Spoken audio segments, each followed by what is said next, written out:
Здорово, друг Сундук! Сегодня в нашем замечательном кинофильме замечательный BMW 850 GS.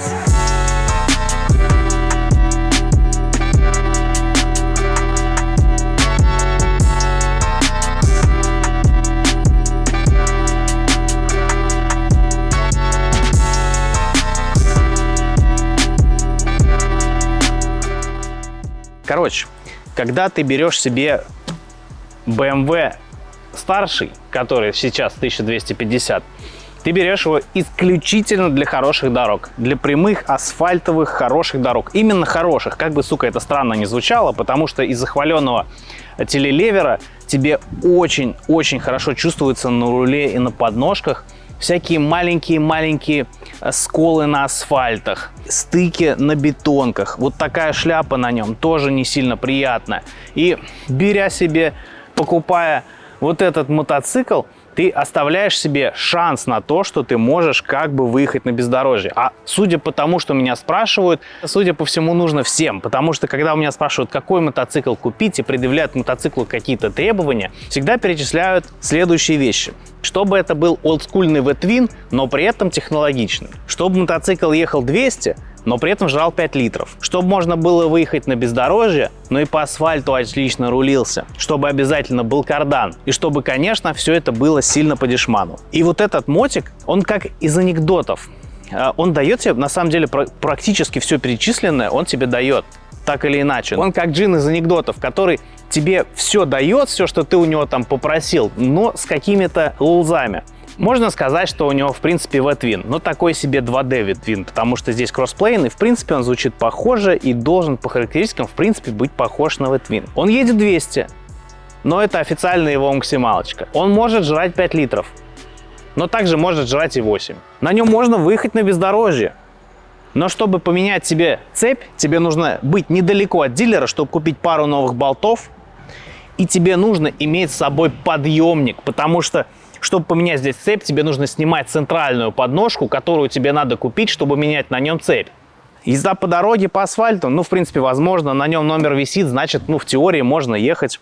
Кардан, джин и здесь исполнил желание, это правда. Он стоит, он есть на GS, но, сука, не на этом. По дешману, смотря что значит по дешману, когда ты покупаешь себе новый мотоцикл, который стоит от 13 тысяч евро, но когда ты начинаешь добавлять комплектации в замечательном конфигураторе BMW, оказывается, что в 13 тысяч уложиться тут никогда нереально. Комплектации. Сейчас я просто расскажу вам о великолепии комплектации этого мотоцикла. В принципе, как и любого BMW. Первая страница конфигуратора предлагает выбрать цвет, который стоит 285 евро. Первая мысль – не брать и ездить на стандартном красном. Но вы просто не поверите, у какого числа мотоциклистов проблемы с любым цветом мотоциклов, кроме черных. Я реально знаю человека, который даже если целый мотоцикл из Штатов покупал на перепродажу, но они были не черными, он все равно перекрашивал их в черный, тратив на это деньги, потому что иначе мотоциклы просто не продавались. Поэтому я думаю, в итоге цвет купят действительно практически все, но в этом есть и кое-что полезное. У BMW защита рук привязана к цвету. Я не могу просто оставить стандартный цвет и магически оставить себе защиту рук. Мне придется купить другой цвет, чтобы мне положили защиту рук. Далее нам предлагается выбрать строго из нескольких заранее определенных пакетов.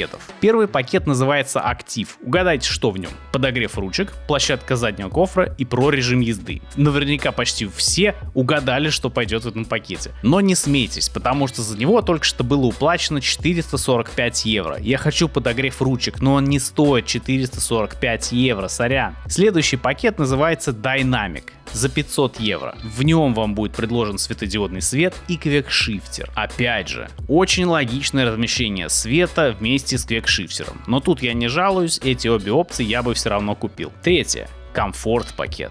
780 евро. Сюда входит живучая цепь, бесключевой доступ, электронная подвеска и центральная подножка. Та самая, на которой все равно нельзя поменять цепь. Электронная подвеска, лично для меня особо преимуществ не дает, потому что я не гонщик и я не придирчик к подвеске. Остается из полезного для меня в этом пакете бесключевой доступ. Хочу, в городе очень удобно, но в итоге я 780 евро заплачу за модную кнопку? Нет, спасибо. Четвертое. Турпакет. 415 евро. Тут Тут у нас бесполезная подставка под навигацию и круиз-контроль. Вот это уже другое дело, ведь туристический мотоцикл без круиз-контроля — это как сидеть на унитазе и не смотреть мемы. Говно на ветер получается. Так что эту опцию мы берем со слезами на глазах, потому что круиз стоил 415 евро. И тут ты, конечно же, можешь сказать, но ты ведь можешь отдельно эти штуки себе поналожить в корзину и выбрать только то, что тебе нужно. Да, действительно, я попробовал так все это сконфигурировать и получилось на 90 евро дороже, чем нужные мне пакеты. Но при этом ты еще и лишаешься как бы бесплатных вещей. Я, конечно, понимаю, зачем они это делают, ведь продать готовые, лежащие на складе заготовки намного проще, чем придумывать и крутить мотоциклы под каждого Васю. Отсюда и дешевизна готовых пакетов. В общем, в итоге мотоцикл стоит 14 500 евро, а не 13, что все еще примерно на 1-2 тысячи ниже, чем конкуренты. А если еще сверху накинешь 1100, то получишь адвенчер-версию с большим баком, если, конечно, она тебе нужна. Тормоза. Я ни от одного владельца этого мотоцикла не слышал, что тормоза хорошие. И только заморские журналисты за бабки прибегали к слову адекватные. Посадка. По посадке, на самом деле, если исключить момент, вот когда я на него забирался, то есть если ты его корячишь, сука, он тяжелый, он очень тяжелый, и реально, прям, если забыли этот момент и просто сидим сверху, я подумал, я могу проехать на нем 1 миллиард километров, потому что сидеть здесь, по первым ощущениям, достаточно удобно. По ощущениям, ноги хотелось бы немного вот так вот вынести, потому что, примерно такая посадка уже на старшем гусе, здесь все-таки ноги как-то чуть-чуть под собой. В целом, по первым ощущениям, ощущения просто великолепны. Мотоцикл для путешествий. Что главное, что тебе пригодится в мотоцикле для путешествий, это навигация и карта. Потому что, путешествовать можно даже на велосипеде при условии, что ты знаешь, куда тебе надо ехать. Здесь это довольно сложно, потому что здесь, чтобы купить себе навигацию, тебе нужно потратить, примерно 600 евро, не считая самой подставки под навигацию. Да, можешь сказать, что у тебя есть какая-то коннективити к стандартному мониторчику, но там есть из направлений только направление. Там есть стрелки «ехай направо», «ехай налево». Это не сильно информационно полезно для путешествий по неизвестным городам. Плюс на дороге могут быть всякие перекрытия дорог и так далее, о чем тебе скажет только мобила. Даже если ты потратил бабки вот под эту подставку и даже купил себе за 600 евро себе сюда навигацию, она все равно тебе, по сути, полезного ни хрена не подскажет, кроме того, как доехать до этого города в идеальных условиях, о которых знал навигатор, когда составляли эту карту. В итоге все в эту замечательную штуку покупают себе подставку под телефон, ставят сюда телефон и ездят, сука, с телефоном. Зачем ты тогда потратился вот на эту замечательную шайбу, которая у тебя находится слева, и на эту подставку, никто не знает. Далее, что дальше тебе нужно сделать на мотоцикле для путешествия? Это поменять стандартную сидушку и поменять стандартное стекло. Дальше на этом замечательном мотоцикле для путешествий у тебя есть в наличии замечательный мотор великолепного качества, на котором было несколько отзывных компаний. Одна, потому что у тебя шатуны были не замечательно прикручены, и мотор мог развалиться.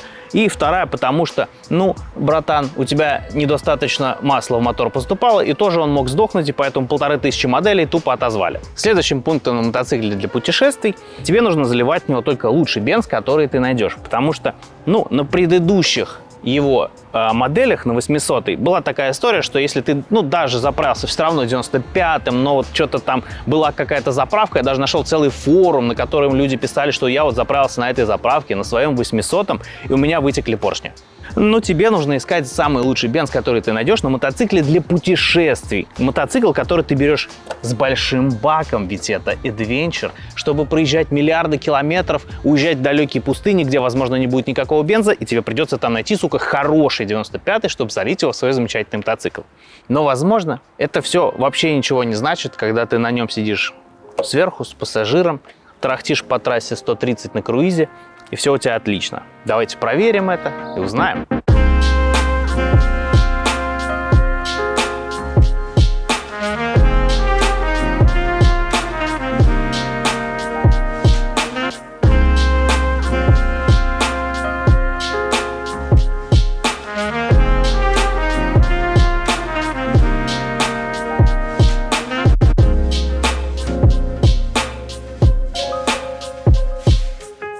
перед тем, как поехать, коротко о спонсоре сегодняшнего видео. Это Формула X, уже знакомое вам место, созданное мотоциклистами для мотоциклистов. Как вы понимаете, у них есть все. Новые мотоциклы, БУ, мотоциклы, квадроциклы, водный транспорт, экипировка, мотосервисы, запчасти, охота и рыбалка, и даже площадка для джимхана имеется, где регулярно проходит мотодвиж. А теперь от слов к делу. Цены на экип никогда не радуют, но у нас есть решение этого вопроса. Скидка 15% по промокоду Формула24 в большущем магазине экипов flippub.ru, расположенном конкретно в ТЦ Формула X. Только тут работает скидка. Все ссылочки на ТЦ, их соцсети и промокод оставляю в описании. Не упустите свою выгоду. А теперь обратно к видосу. Тормоза. Я проехал на нем сейчас ровно 2 минуты, и я сразу осознал то, о чем говорили в каждом видео, о том, что мне говорили все, кто как-то катался на этом мотоцикле и как-то с ним знакомы. Когда ты едешь на мотоцикле с таким весом, тебе хочется иметь какие-то тормоза, но я сейчас жму на задний диск почти со всей силы, и вы видите, как я двигаюсь. С какой скоростью? 5 км в час он продолжает ехать. Я не знаю, сколько силы мне надо надавить, чтобы он что-то произошло. Это просто вилы. Это незаконно, типа. Это из-за разряда, окей. Вот это при плохом стечении обстоятельств попахивает больницей. Передние получше, но за счет того, что подвеска здесь очень мягкая, вальяжная, назовем ее. Ощущается, что он тоже не тормозит, потому что он очень сильно клюет. Я задусь со всей дури в задний тормоз. Прям со всей дури. Блять. Мне кажется, я его, может быть, я даже погнул, я не знаю. Ну, короче, надо просить у владельца прокатиться, но что-то с тормозом прям... Если он скажет, что да, это нормально, что вот именно вот это имеют все владельцы BMW, я считаю, надо делать отзывную кампанию. Так ездить нельзя. Подвеска. Чтобы вы понимали, это первый мотоцикл из всех мотоциклов, на которых я катался, на котором мне реально хочется сделать подвеску жестче, и я сразу поставил в Dynamic Mod, потому что в обычном Road это, ну, типа, это просто небезопасно ощущается. То есть это реально страшно, это жутко. Мне не нравится эта подвеска. Еще раз, валим. Я по трассе решил поставить Road, но нифига, возвращаемся к динамику. Нет, мне никакой Road не нужен. Это тот мотоцикл, ну, как мне все говорили, то действительно это прикольно, ты будешь пользоваться этими режимами, как мотоцикл может быть без этих режимов. Потому что здесь реально постоянно что-то нужно переключать, чтобы он ехал, сука, нормально. Потому что у него нет просто, ну, нормального режима, в котором он едет, ну, нормально. Постоянно с ним надо что-то делать. Свернул с трассы, будь добр, включи Dynamic режим. Едешь по трассе, ну, хорошо, можешь чуть послабиться, включить Road режим.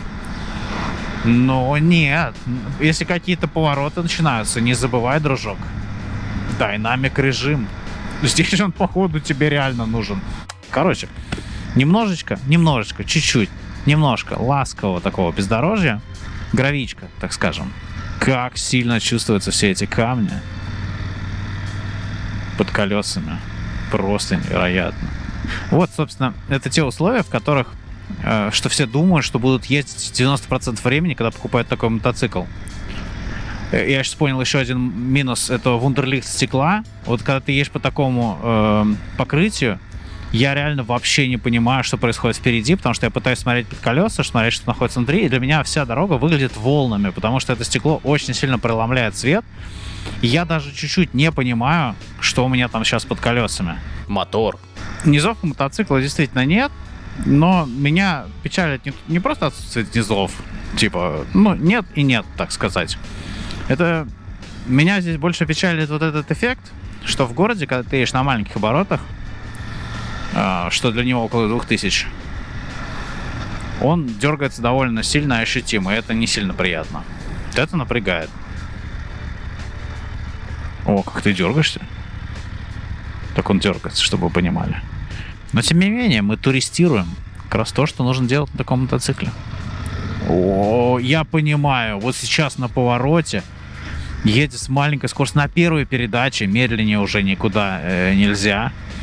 Мотоцикл практически заглох. То есть вот владелец рассказывал про то, что он заглох в Альпах на повороте и положил почти мотоцикл. Просто низа недостаточно у этого мотоцикла, чтобы вытащить каких-то ситуаций. Это было плохо сейчас. Я абсолютно прекрасно понимаю владельца. А теперь секунда полезной интеграции. Большая часть сезона уже позади, но это лучше, чем ничего. И чтобы поддержать настроение байкеров, в конце лета Kinetic Fun проводит конкурс, где можно выиграть призы и получить гарантированный кэшбэк 15% на любой заказ до 30 сентября. Подробности на странице ВК, ссылку на которую я оставлю в описании. А Kinetic Fun — это российский производитель аксессуаров для мото, 17 размеров чехлов в 3 цветах, онлайн-подбор на сайте, бесплатный обмен и гарантия 12 месяцев. А еще куча реальных фотографий от реальных пользователей на сайте. И для путешественников и городских мотоциклистов у них есть 50 видов сумок, универсальные и под конкретные мотоциклы. Короче, не забывайте про конкурс, участие можно принять до 25 августа. А теперь идем дальше. Трасса. Но такое ощущение, что хочется какую-то 8-ю передачу на нем. Потому что ты смотришь на обороты, так типа 4108 километров в час. Ты серьезно? А что так много оборотов? И такое ощущение по звуку, то, что он такой же на Хонде кого-то 170 еду. Что-то такое. Но в итоге, что это дает? Он находится в такой приятной для себя зоне оборотов. И на трассе не ощущается вот этого недостатка крутящего момента, недостатка низов. Нет такого ощущения, что он не хочет никуда разгоняться. Он находится вот в зоне 4000, до 6 передачи, 180. Если обгон какой-то, то набирает. Он едет. Для обгона этого будет достаточно, для обгона какой-нибудь машины. Вполне себе. На автобане, конечно, бывают разные машины. Но я говорю про что-то более-менее рядовое, что тащится там 130-140.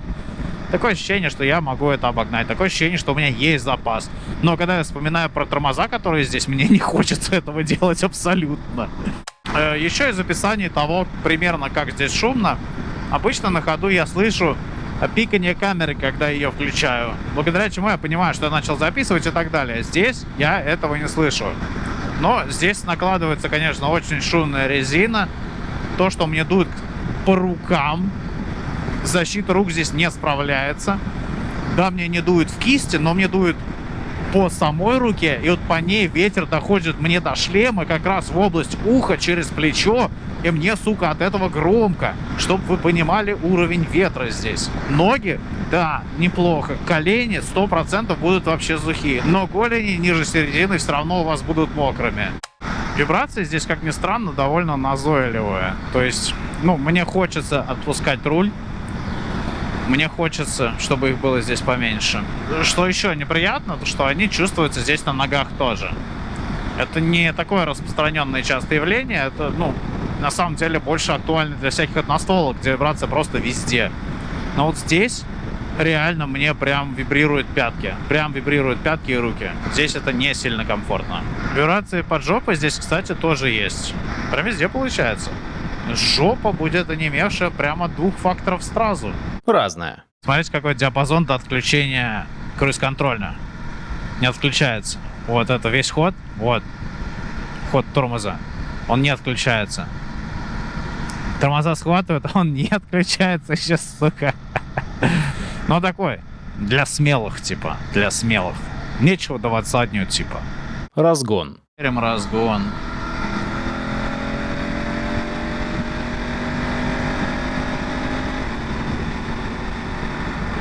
150.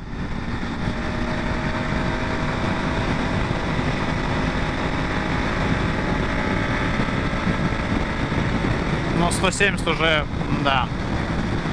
Владелец говорил, что на 150 уже скука, но по сравнению с Хондой, конечно, едет, но вот на 170 это реально уже издевательство. Мне очень сильно лупит по шлему, трясет, именно трясет голову. Из-за чего, глаза трясутся, и реально, это, так долго не поедешь. Все, 189, ничего не происходит, 190, 194, 198. Очень сильно сдувает.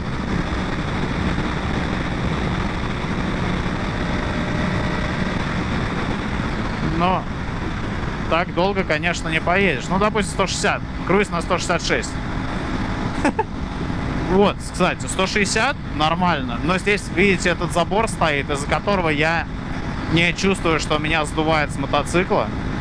И, в принципе, вот так 160 я бы проехал. Но, честно говоря, из-за шума мотора, который я слышу, мне не хочется так долго ехать. Потому что по ощущениям, не знаю, мне кажется, он сейчас все масло сожрет. или он все болты потеряет от этого. Не знаю. Короче, не хочется на такой скорости ехать. Не чувствуется безопасно. На гантеле, когда ты едешь 200, такое ощущение, что ты стоишь. Здесь? Нет. И я только что потерял 20 километров запаса хода на этом. Между тем.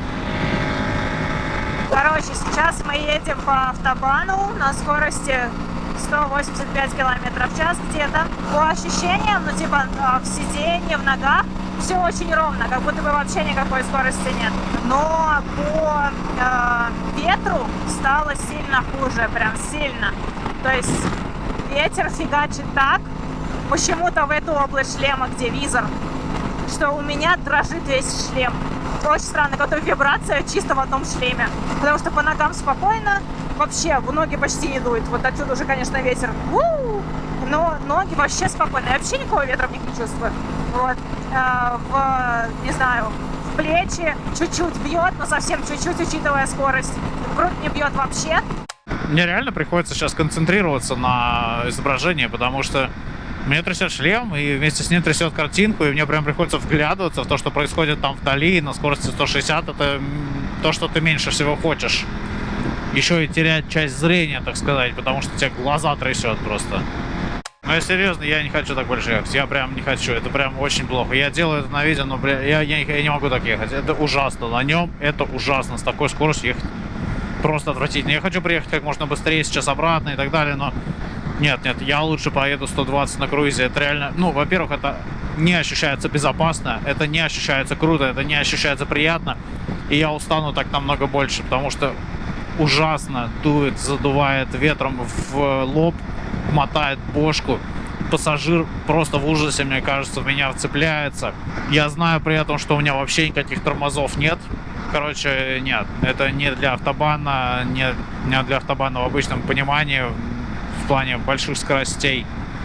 В плане просто ехать вот там 120-130, да, нормально. Но если вы хотите ехать быстро, еще и какие-то поворотики, возможно, нет, это точно не оно. Прям инфосотка. Это ужасно. Мнение пассажира. Вот прошел час, и я чувствую, что уже жопка подзамлела. Уже хочется встать размяться, потому что колени замлели тоже. Видимо, угол все-таки хороший, но можно было бы и получше, да. А не менее по шкале от 1 до 10, наверное, где-то в районе 6. То есть хочется привстать, но еще не критично. Я могу сказать по прошествии 2 часов езды на этом замечательном мотоцикле. В общем, да, вот через час, как у меня затекла жопа с ногами, так и вот не полегчало, не попривыклось, стало только хуже, я уже просто мечтаю встать. Когда мы ездили на GS Max, мы ездили на этом мотоцикле вдвоем весь день, ну типа прям весь день, и у меня так жопа не затекла на том мотоцикле. Хотя, казалось бы, и то GS, но этот 100% гораздо жестче. Такие дела. А видос, кстати, вышел и при вашей поддержке тоже. А именно сегодня в списке Андрей и Леонид. И если вы тоже хотите поддержать выпуск и попасть своим сообщением в следующий эфир, карта Тинькова, ссылки на National Alerts и PayPal будут в описании. А теперь едем дальше. Выводы. Все вместе создает ощущение того, что мотоцикл какой-то недоделанный. Сука, вот этот пульт весь шатается вместе с кнопками. Рычажок можно выгнать, тормоза передние можно практически наполовину выжать, и как бы круиз у тебя не сбросится. При этом, если ты тормозишь задний тормоз, я сейчас жму задний тормоз со всей силы, чтобы вы понимали, я сбросил на 3 км в час. Задний тормоз не работает. Ветровик они решили не доделывать. Когда ты сбрасываешь передачу вниз, тебе рукой бьет в обратку, в сцепление, в рукоятку. Даже в рифму сказал. Короче, мелочь к мелочи, так сказать, тут набирается, там набирается, все вместе складывается, и такое ощущение, что мотоцикл сделали просто на отъебись. Ощущение, короче, мне кажется, от покупки этого мотоцикла, если ты еще посравнивал с другими до этого, и потом все-таки, случайно купил этот мотоцикл, как-то так сложилось, то ощущение, мне кажется, можно сравнить с тем, что вот ты вытираешься, и палец прорывается сквозь туалетную бумагу. Вот примерно, мне кажется, вот это вот ощущение у владельца возникло, когда он первый раз решил поехать на нем на дальняк. Нет, я не могу сказать, что я устал, например. Главная цель туристического мотоцикла — это чтобы тебе удобно было. В принципе, мне удобно. Жопа у меня не устала. в этом плане. Сиденье, в принципе, удобно, но во всем остальном он тебя очень утомляет. То есть самое страшное — это реально вот баффетинг в шлеме. Это то, что, ну, я практически не видел, куда еду. Это очень страшно. И я еще начинаю ощущать, что у меня ноги очень устали в этом согнутом положении. Мне хочется их реально вытянуть вперед. По итогам 2 часов по рукам бегают муравьи. Я вспоминаю, останавливаясь, вспоминаю, как было классно пользоваться глазами, когда ты мог смотреть прямо. Ну и самое главное, когда я останавливаюсь, что у меня возникает, это ощущение, которое можно передать как «наконец-то». Так что еду с радостью отдавать владельцу этот мотоцикл. В общем, такие были мои ощущения. Обычно я делаю такой вывод, что, ну, возможно, кому-то он подойдет, кому-то он понравится. Как он больно бьет по руке. Это реально ощущается, как бьет по пальцам при переключении. Короче, я делал обычно вывод такой, что, возможно, кому-то он подойдет, кому-то он понравится, кому-то он нормальный. Для таких ситуаций он будет хорош, для таких он будет плох. Но сейчас, в данный момент, я понимаю, что я не могу его никому порекомендовать, потому что это просто ощущается небезопасно. И я реально чувствовал себя... Я ездил на Хаябусе с пассажиром со всей дури, и это не ощущалось так опасно, как просто кататься на этом мотоцикле, казалось бы, в идеальных для него условиях. Очень страшно. Не рекомендую. На этом все. С вами был Чак Серка. Пока-пока.